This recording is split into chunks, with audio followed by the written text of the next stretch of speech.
One click could be all it takes for a school district's systems to be compromised. It's why districts like Blue Springs train for cybersecurity threats. For me, it'll only make us grow stronger. Lieutenant Michael Russell is with the district's Department of Public Safety.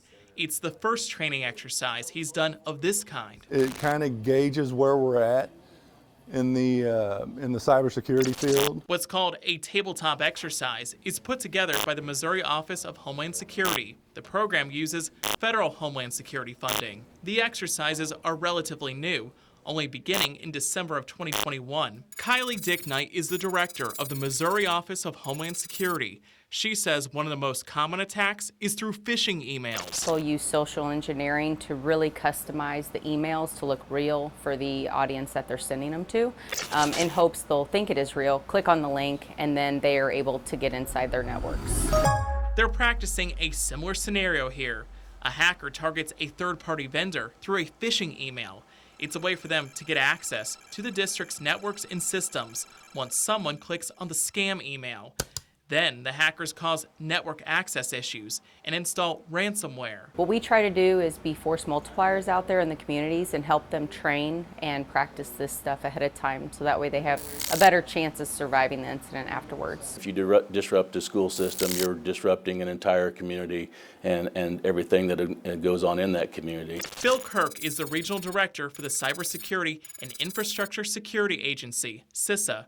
They work with the State Office of Homeland Security. Why are school districts a target?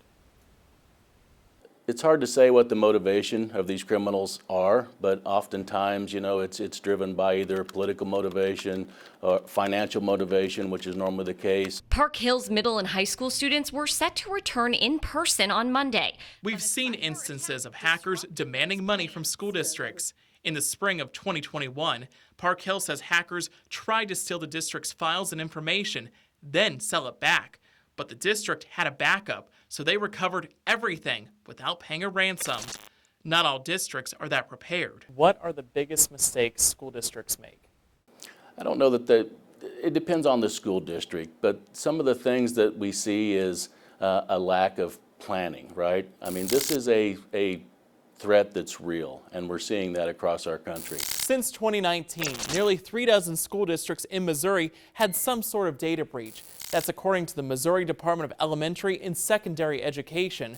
Most did not involve ransomware. In Kansas, we don't know exactly how many districts had a data breach. That's because they don't have to report them to the state. With how much we rely on technology, the CISA regional director says districts should have a plan. Pretty much everything in this day and age is connected, so we would argue everything should be protected. That means using multi-factor authentication, updating security software and hardware regularly, and using strong passwords. Not to mention, if a hacker demands money, don't pay them. We hope that there's not a significant number of people that are just paying the ransom and moving on. The KSHB 41I team found out cyber attacks can cost districts a lot of money, taxpayer money. A recent federal report said they cost some districts anywhere from $50,000 to $1 million.